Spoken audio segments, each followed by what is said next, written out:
하나님이 아브라함에게 주신 이 축복 우리가 다 알잖아요. 축복의 내용으로만 보면 정말 세상에서 최고의 축복입니다. 탁월한 축복이죠. 뭐라고 축복해줘요? 큰 민족 이루게 될 거다. 우리 큰 거 좋아하잖아요. 크게 될 거다. 큰 민족 이루어 줄 거다. 그리고 내 이름을 창대하게 해줄 거다. 이름 나는 거 좋아하잖아요. 유명하는 거 좋아하잖아요. 이름을 크게 해줄 거다. 너가 복 받는 정도가 아니라 복의 원천이 된다. 복의 근원이 된다. 이렇게 이야기해 주시죠. 그리고 우리가 좋아하는 거 있잖아요. 너를 저주하는 자에게 내가 저주해 주고 너를 축복하는 자에게 내가 축복해 주겠다. 내가 다 갚아 주겠다. 너한테 제대로 안 하면 내가 다 갚아 주겠다. 그리고 세상 모든 사람들은 너를 통해서 복을 받게 될 거다. 여러분, 이보다 더 좋은 축복이 어디 있어요? 이보다 더 좋을 수가 어디 있습니까?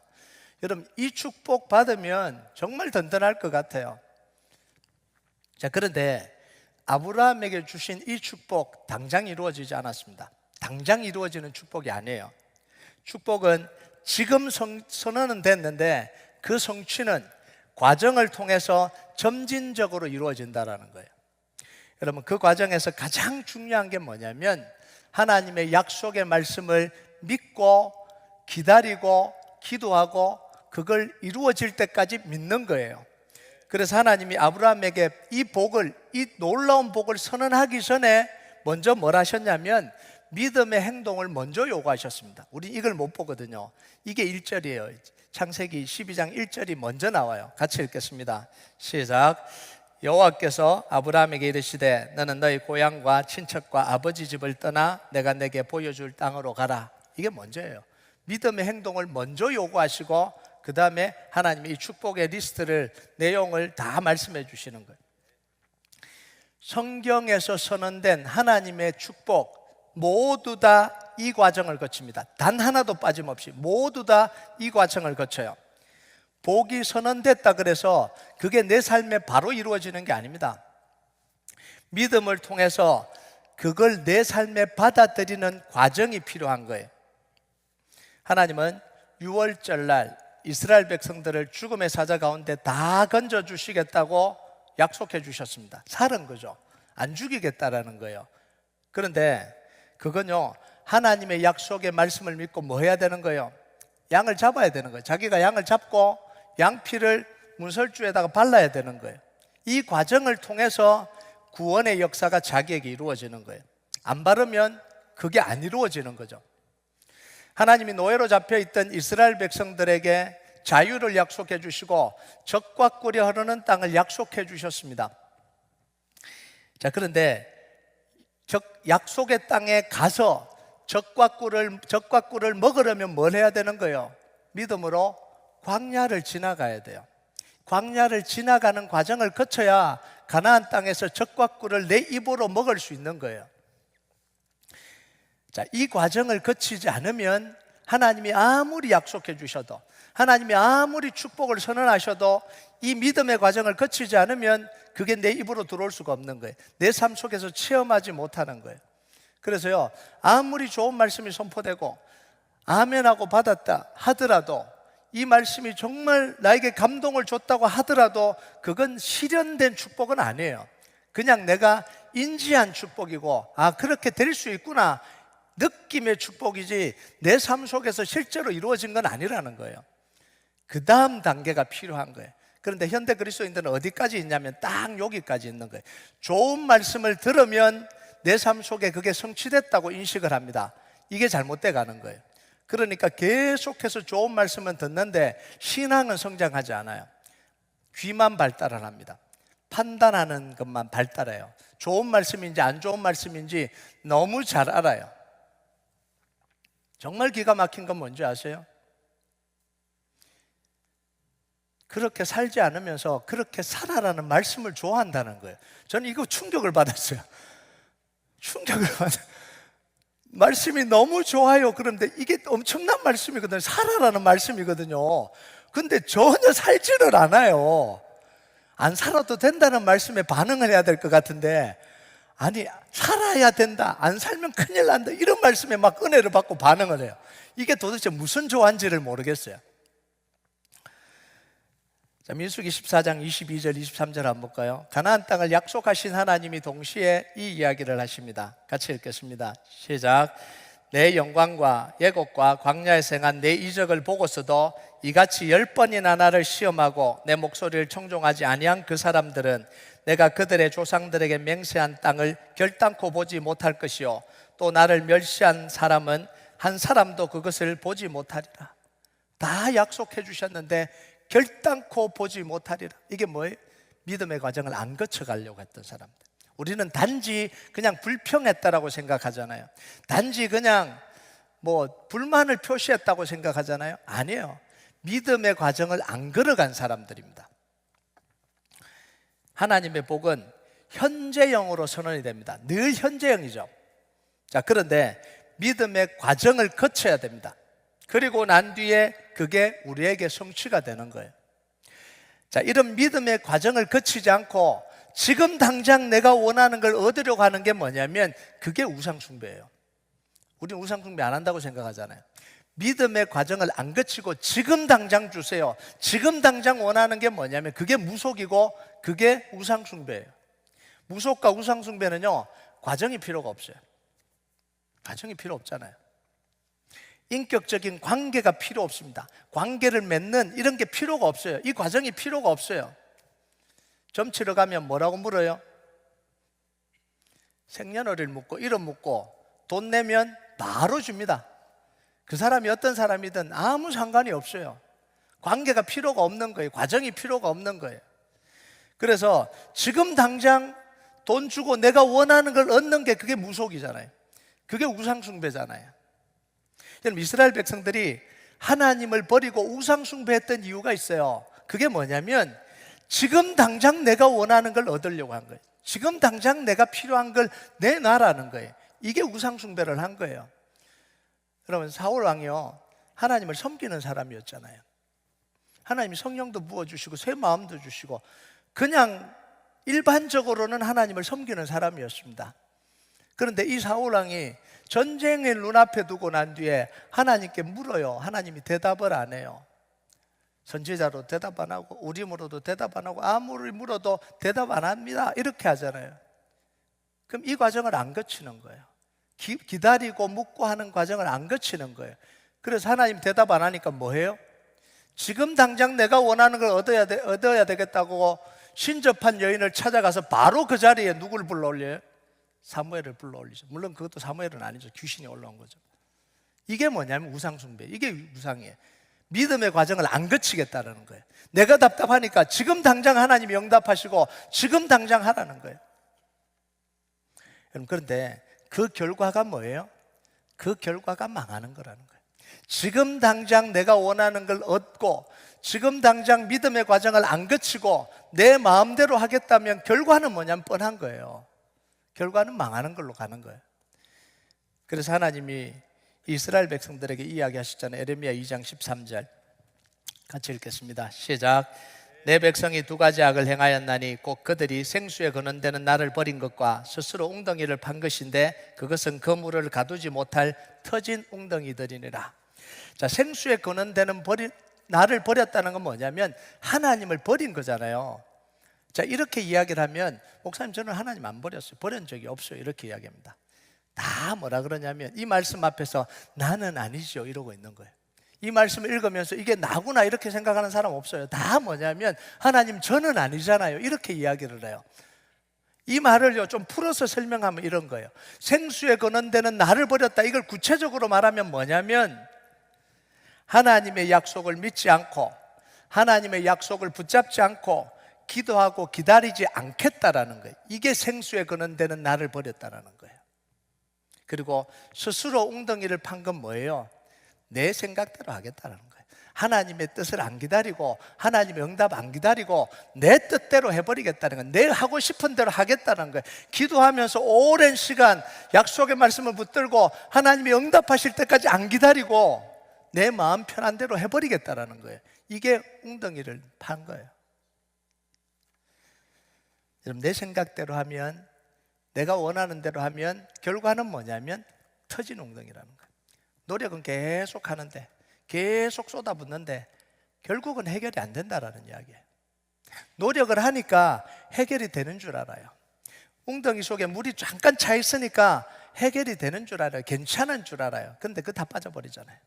언제 알게 되냐면 시간이 지나면 알게 돼요.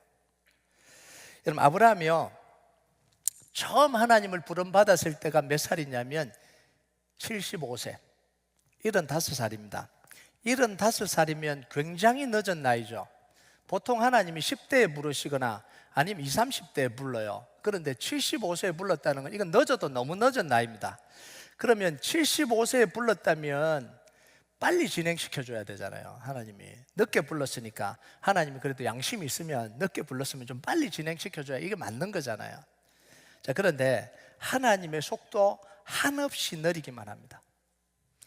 아브라함이 힘겹게 가나안 땅에 도착했잖아요. 75세에 자기 본토 친척 아비집 자기 터전을 떠난다는 게 이게 얼마나 힘든 일이에요.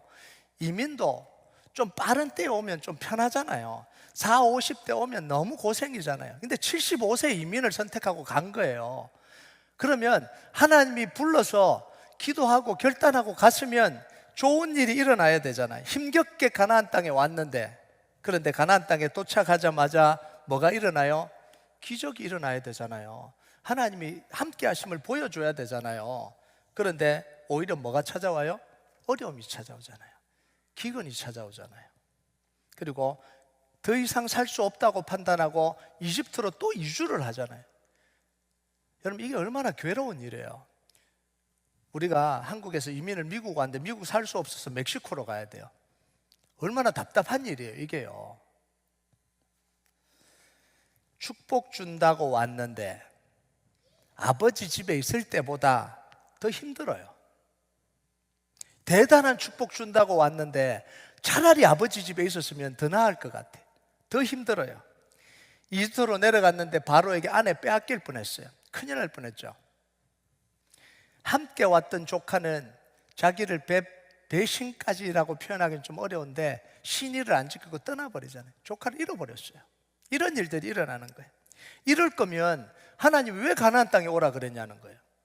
그냥 가만두시지 왜 굳이 이렇게 힘들 거면 왜 가나안 땅으로 나를 부르셨냐라는 거예요. 아브라함이 하란을 떠나서 가나안 땅에 온 건 잘못된 선택일까요? 차라리 아버지 집을 떠나지 않았으면 더 좋지 않았을까요? 여러분, 이 질문이 우리가 믿음으로 살면서도 반복적으로 던지는 질문이잖아요. 이게 아브라함만의 질문일까요? 반복적인 질문이잖아요. 믿음으로 살면서도 왜 하나님이 나를 힘들게 하세요? 차라리 옛날 게 더 좋았어요. 차라리 기도 안 할 때가 더 편했어요. 차라리 내가 열심을 안 냈을 때가 더 편했어요. 계속 이러고 있잖아요. 여러분, 이 기간 동안 아브라함은 힘들기만 했을까요? 잃어버리기만 했을까요? 이 과정에서 하나님은 아브라함에게 두 가지를 하십니다. 첫 번째는 아브라함이 실패하는 것처럼 보일 때, 그때도 하나님은 아브라함을 지키고 계셨습니다. 실패가 안 되게 만드셨어요. 지키고 계셨다고요. 가나안 땅에 기근이 들고 아브라함이 이 이집트로 내려가는 건 실패잖아요. 가나안 땅에서 성공하려고 왔는데 못 있어서 나가는 거 실패잖아요. 아내를 속이는 거 이거 실패잖아요. 인생이 어떻게 이래요? 아내를 속여요. 나쁜 놈이죠. 실패잖아요. 그런데 하나님이 그 결과 뭐 하시는 거예요? 아브라함에게 축복을 주셔서 다시 이집트로 돌아오게 하십니다. 실패하고 있는데 실패가 안 되도록 하나님이 붙들고 계셨던 거예요. 두 번째는요, 어려움을 당하는 과정 속에서 아브라함의 믿음은 점점 성장하고 있었습니다. 우리는 이렇게 생각합니다. 내가 실패했고 내가 잘못했고 내가 제대로 못하고 있으면 믿음이 추락한다고 생각을 해요. 아, 내가 자꾸 이게 어려움 당하구나, 실패했구나, 내가 못 견뎠구나, 이 과정을 실패라고 생각하고 믿음도 동시에 추락한다고 생각을 해요. 이게 잘못된 생각이거든요.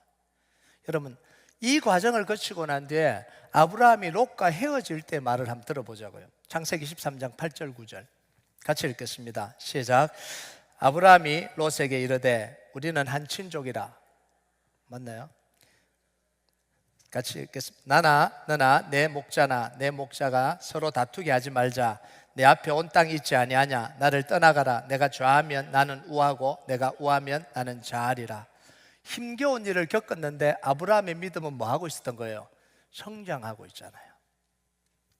나중에 이삭을 바칠 정도로 성장을 합니다. 이 이후에 이삭이 태어날 때까지도 아브라함은 계속해서 좌충우돌을 합니다. 실패하기도 해요. 그잖아요. 하가를 취해서 이스마엘을 낳는 정말 이 말도 안 되는 잘못을 저지르기도 하잖아요. 그런데 그 과정을 통해서 아브라함의 믿음이 추락한 게 아니라 성장해가고 있었다라는 거예요. 이걸 우리가 봐야 되는 거예요. 자, 이게 다 아브라함이요, 하나님의 약속의 말씀을 믿고 기도하면서 어려움을 이기는 과정 속에서 이루어진 겁니다. 그래서 우리가 봐야 되는 게 뭐냐면 믿음의 복은 좋은 일들이 계속해서 생겨나는 게 믿음의 복이 아니에요. 우리가 잘못 생각하고 있는 거예요.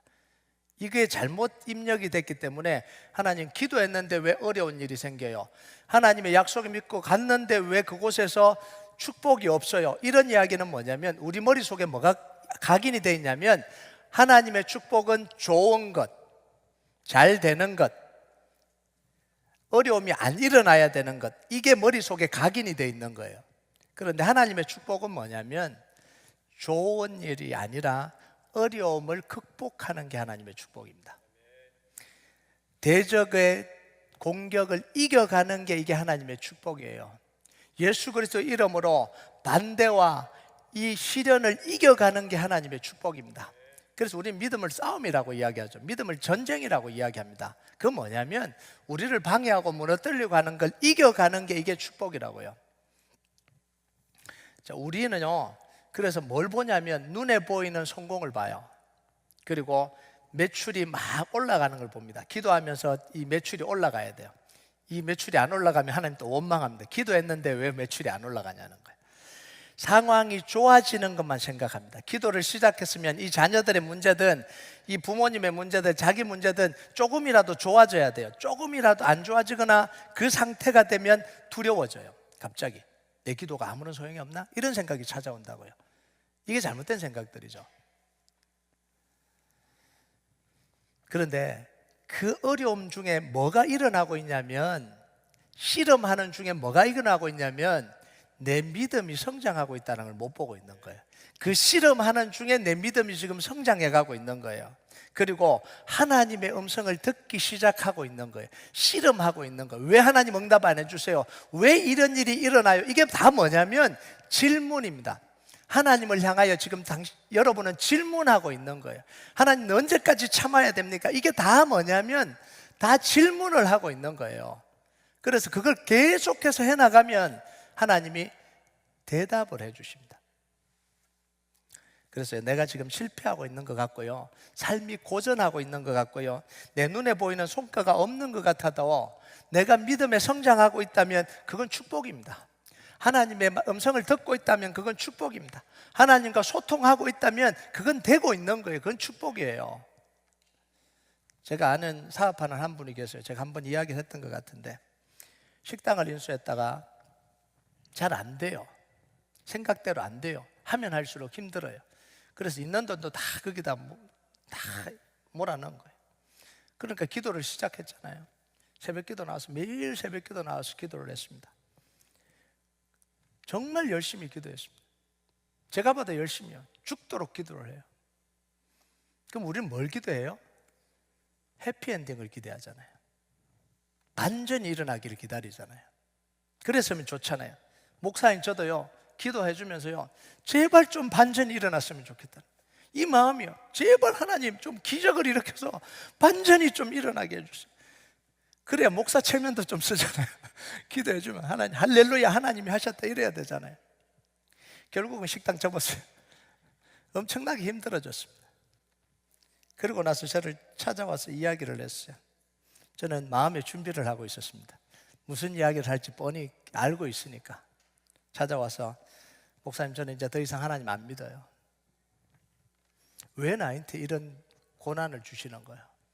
기도해봐도 소용없네요. 더 이상 기도 안 할 겁니다. 저 매일 새벽 기도 나와서 기도했는데 기도해도 안 되네요. 안 할 겁니다. 이렇게 하는 게 정상적이잖아요. 그래서 저도 그걸 이제 기대하고 있어요. 기대하고 있었어요. 자, 그런데 뭐라고 이야기했냐면 이분이 이런 이야기를 해요. 이번 일을 통해서 하나님이 제 기도를 들으신다는 걸 알았어요. 충격을 받았습니다. 제가. 이런 이야기를 기대하고 있었는데, 앞에 이야기를 기대하고 있었는데 와서 뭐냐면 이번 일을 통해서 하나님이 내 기도를 들으신다는 걸 체험했다라고 이야기를 하는 거예요. 자, 그래서요 그분께 이야기했습니다. 집사님, 1000만 불, 100만 불 버는 것보다 더 큰 걸 얻었습니다. 그 뒤에 스토리는 이야기할 필요가 없어요. 늘 우리는 잘 됐다 이런 것만 들으려고 그래요. 이거 들었으면 끝났지 뭘 뒤에를 또 듣고 들으려고 그랬어요. 더 뭐 잘 됐더라 막 1000만 불 보상해줬. 이런 이야기 좀 우리 그런 좀 수준을 좀 하지 말자고요. 좀 제발. 제가 페이스북을 하잖아요. 설교를 뭐 누가 이렇게 했다고 올렸습니다. 하나님이 축복해 주셔서 1000만 불 버는 성도들이 우리 교회 다 1000만 불 벌고 헌금을 뭐 몇백 하는 할렐루야 막 이러고 설교하고 있더라고요. 속이 막 뒤집어져요. 그게 하나님의 비전이래요. 우리 교회는 사업하는 분들이 1000만 불 버는 사람들만 다 모여지는 게 자기가 비전이고 그걸 위해서 기도하고 있고 그런 교회 온 게 다 축복인 줄 알아라 이러고 설교하고 있어요. 제가 만나면 좀 패주고 싶어요. 정말. 죄송합니다. 팬다는 표현을 해서 정말 속에서 그런 거예요. 도대체 하나님을 뭐라고 생각하는 그게 어떻게 비전이 돼요? 그러면서 뭐라 그러냐면 자기는 더 500만 불 주래요. 그렇게 하면 말도 안 되는 소리 하고 있어요. 정말 더 들을 이유 없잖아요. 하나님이 내 기도 들으신다는 걸 확인했다면 더 들을 이유가 뭐가 있어요? 왜 우리가요 하나님의 축복을 받기 위해서 믿음이 성장돼야 되냐면요 하나님의 말을 알아듣기 위한 거예요. 이 못 알아들으면 축복이 있을 수가 없으니까 우리가 왜 믿음을 성장해야 되냐면 하나님의 말을 알아들어야 되니까 이게 성장을 해야 돼요. 자, 14절 한번 볼까요? 14절 같이 읽겠습니다. 시작. 롯이 아브라함을 떠난 후에 여호와께서 아브라함에게 이르시되 너는 눈을 들어 너 있는 곳에서 북쪽과 남쪽과 그리고 동쪽과 서쪽을 바라보라. 자, 지금 상황은 뭐냐면 네가 좌하면 내가 우하고 내가 우하면 네가 우하면 내가 좌하리라. 이거 뭐냐면 좋은 땅 네가 먼저 가져가라 이런 이야기잖아요. 그래서 롯이 가장 좋은 땅을 딱 선택해서 떠난 상황이에요. 자, 그러면 아브라함에게 남은 땅은 어떤 땅이죠? 안 좋은 땅이잖아요. 좋은 땅 싹 골라서 떠났어요. 그럼 남은 건 뭐예요? 안 좋은 땅이에요. 자, 이때 하나님이 뭐라 그러세요? 동서남북을 바라보라 이러거든요.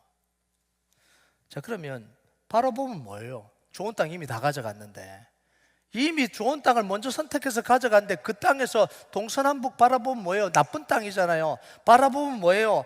다 알고 있는 땅이에요. 다시 바라본다고 달라지겠냐라는 거예요. 이게 우리의 생각이에요. 이게 목사님 복음 다 알고 있고요, 기도 알고 있고요, 예배하는 거 알고 있고요, 말씀하는 거 알고 있어요. 상담하러 오면요 우리가 복음으로 해야 됩니다. 기도해야 돼요, 예배해야 돼요, 말씀해야 돼요. 딱 요거예요. 알고 있는데 다시 한다고 뭐가 달라지냐는 거예요. 동서남북 바라본다고 내가 다 알고 있는 땅인데 뭐가 달라지냐라는 거예요. 다 아는데 왜 안 되냐는 거예요. 해봤는데 왜 안 되냐는 거예요. 목사님 제가 그거 안 한 줄 아세요? 복음 제가 다 알아요. 대적 기도도 해봤고요, 기도 제가 안 했어요? 제가 말씀 안 읽었어요? 예배 안 했어요? 근데 안 되는데 또 그거 하라고요? 똑같은 이야기예요. 그러면서 뭐라고 하는지 아세요? 다른 거 좀 없어요? 이거예요. 다른 거 좀 없어요? 기도 외에, 복음 외에, 말씀 외에, 예배 외에 좀 쌈박하고 좀 새로운 다른 것 좀 말씀해 주세요. 제가 다 알고 있는 거 말고요. 여러분 다른 게 있나요?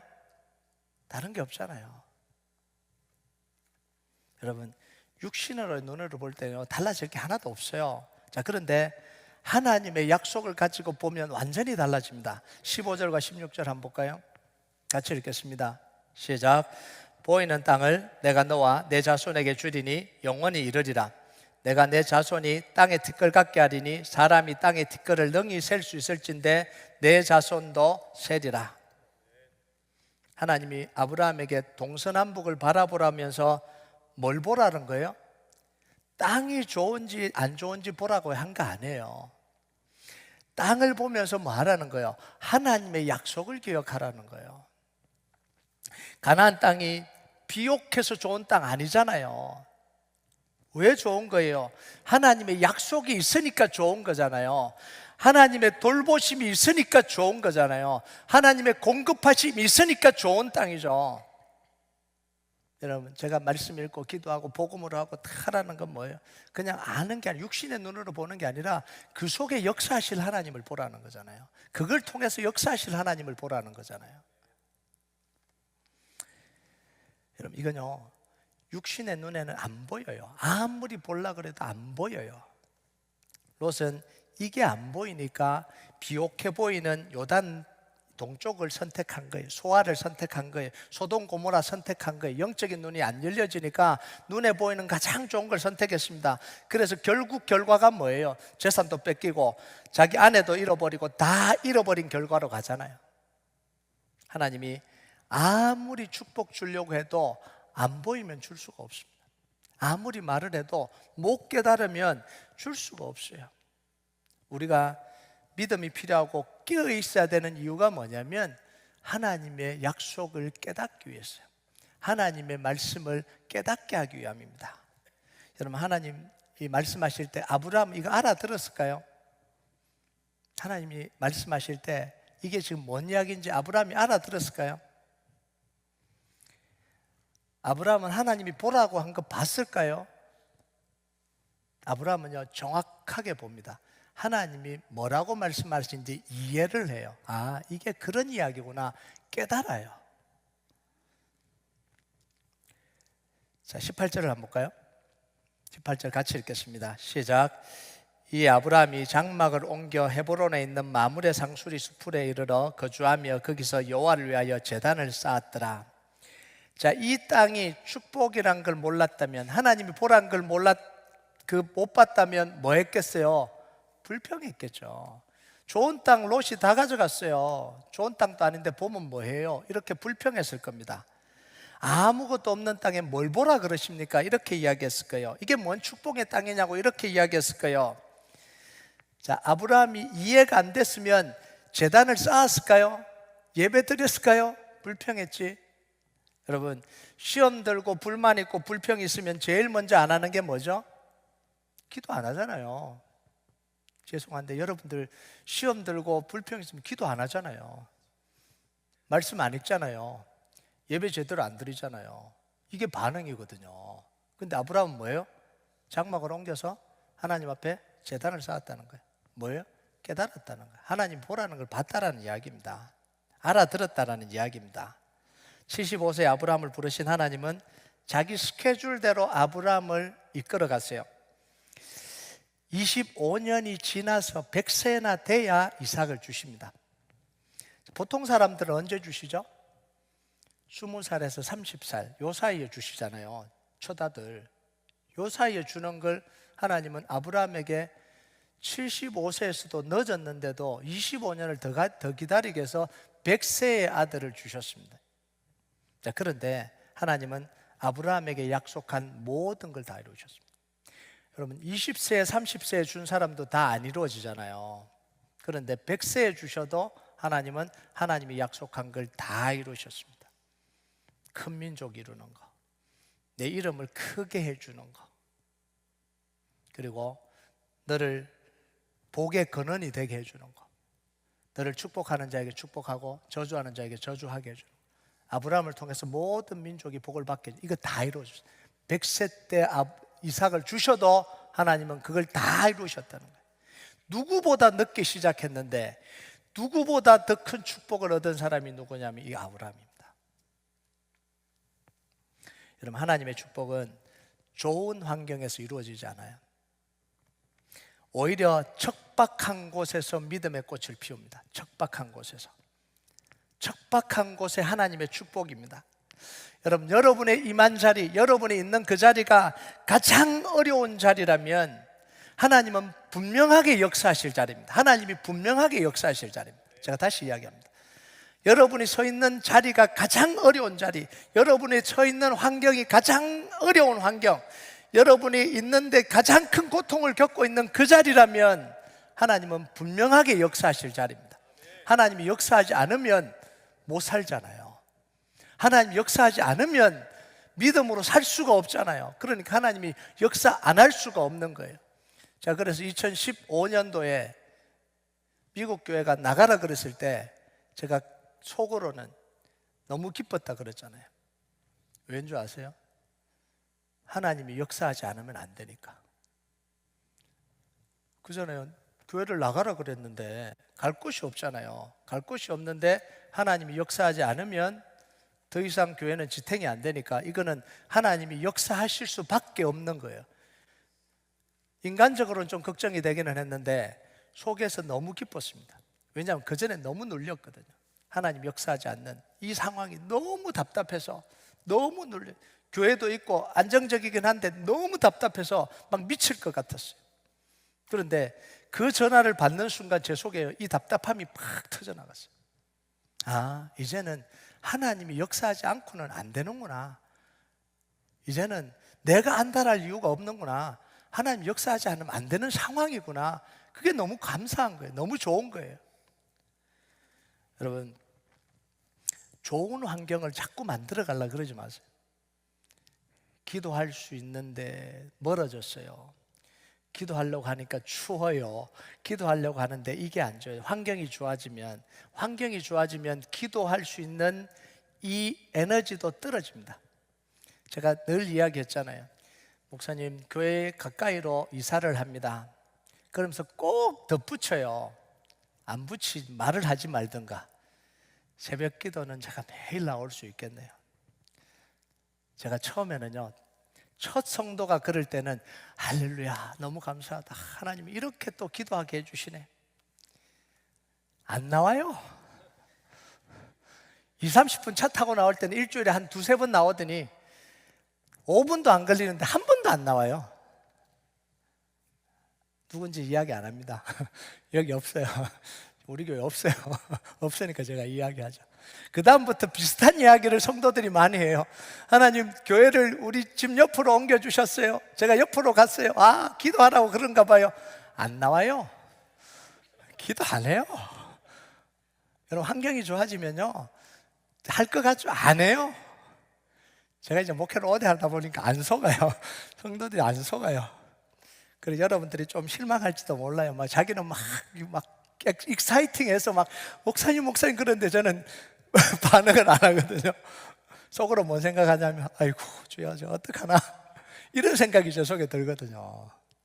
그러니까 환경이 좋아진다고 하나님 역사하시는 거 아니에요.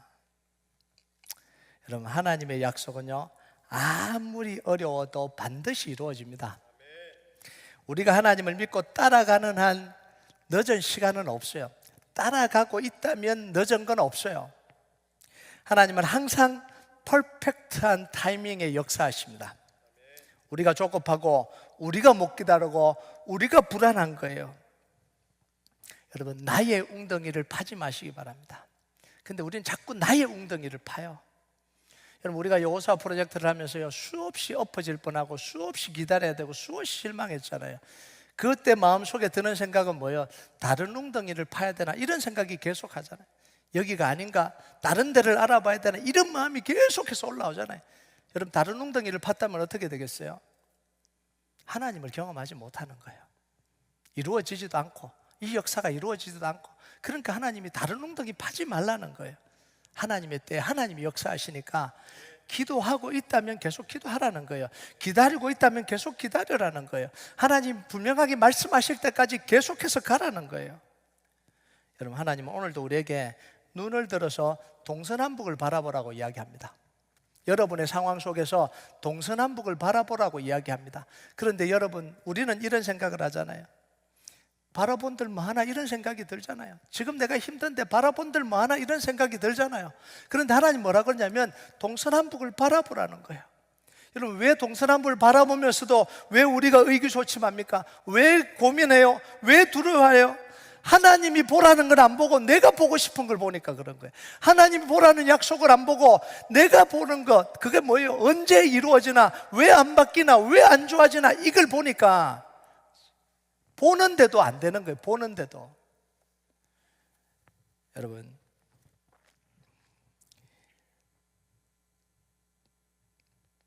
내 시간표로, 내 시간으로 계산하지 말고요, 하나님의 시간표에 맡겨두세요. 내 시간으로 계산하지 말고요. 아브라함 헤브론에서 여호와께 뭐 한 거예요? 동서남북을 다 바라보고 뭐 했어요? 제단을 쌓잖아요. 그러면서 기도하고 하나님의 역사를 기다립니다. 여러분, 이 성전에 여러분의 제단을 쌓으시기 바랍니다. 여러분의 기도의 자리를 잡으세요. 정말 중요한 게 그거예요. 아무 데나 앉아서 기도하지 말고 기도의 자리를 잡으세요. 그 기도의 자리를 잡는 게 얼마나 중요한지 아세요? 그 기도의 자리를 잡으면 계속해서 그 자리에서 하나님을 만나세요. 그러면 어려움이 생기고 힘겨움이 생길 때 무슨 생각이 드냐면, 저 자리로 달려가면 하나님 만날 수 있다는 거예요. 저 자리로 달려가면, 저 자리에서 무릎 꿇으면 하나님 또 해결하시고 또 살아갈 힘을 주신다는 거예요. 그 자리가 여기 있어야 돼요. 우리가 기도 있음 만들기 프로젝트를 위해서 기도하는데 첫 번째 여러분이 할 일이 그거예요. 이 성전에 내 기도의 자리를 만드세요. 아무도 침범하지 못해. 내 자리 뺏었다고 막 욕하지 마세요. 그런데 내가 기도할 수, 아무도 안 뺏어가니까, 이 넓으니까 아무도 안 뺏어가니까 여러분과 하나님과 만나는 기도의 자리를 만드세요. 그리고 모든 문제를 그곳에서 해결하세요. 새벽에, 밤에, 금요 능력 기도할 때, 그 자리에서 제가 죽을 뻔할 때, 정말 힘들 때, 정말 고통스러울 때 저를 살린 게 그거예요. 새벽에 가서 그 자리에 엎드리면 하나님 또 살게 하실 거다, 또 일어나게 하실 거다, 또 걸어가게 하실 거다. 그게 우리를 살리는 거예요. 여러분, 이 성전에 여러분의 기도의 자리가 생기고 동서남북을 바라보며 하나님의 약속과 언약을 붙드는 여러분 되시길 주님의 이름으로 축복합니다. 우리 같이 찬양하도록 하겠습니다. 이 찬양 하나님 앞에 올려드립시다. 주님 여기 계시기에 이 깊은 바다가 반석이 되고, 주님 여기 계시기에 반석 위를 내가 걸어가리라.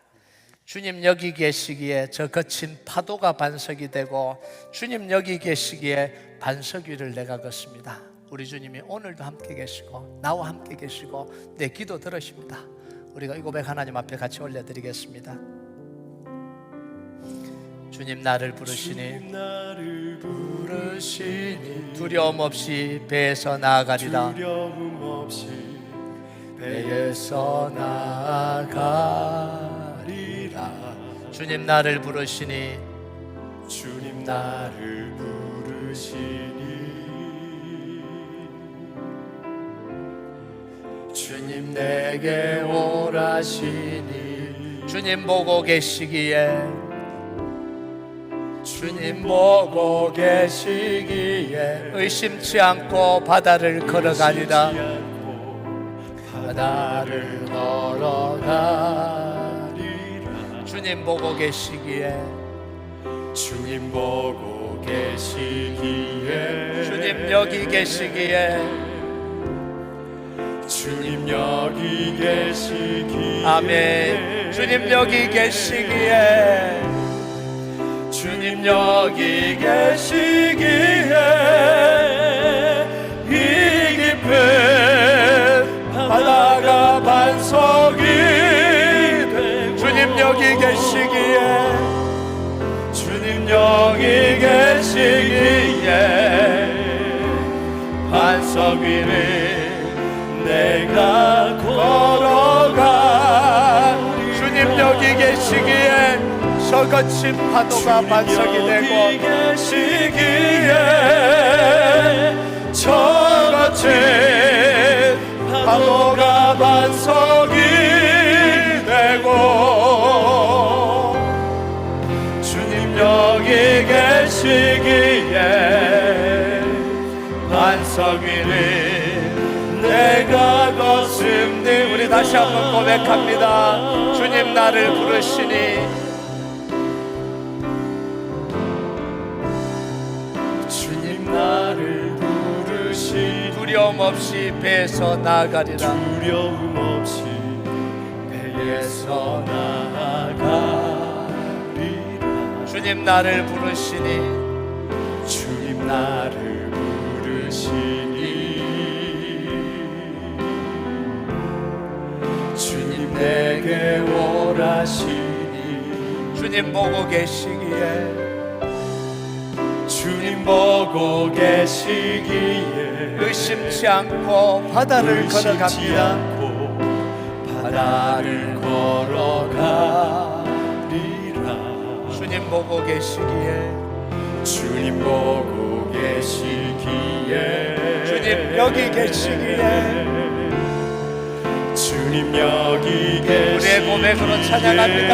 주님 여기 계시기에 주님 여기 계시기에 이 깊은 바다가 반석이 되고 바다가 반석이 되고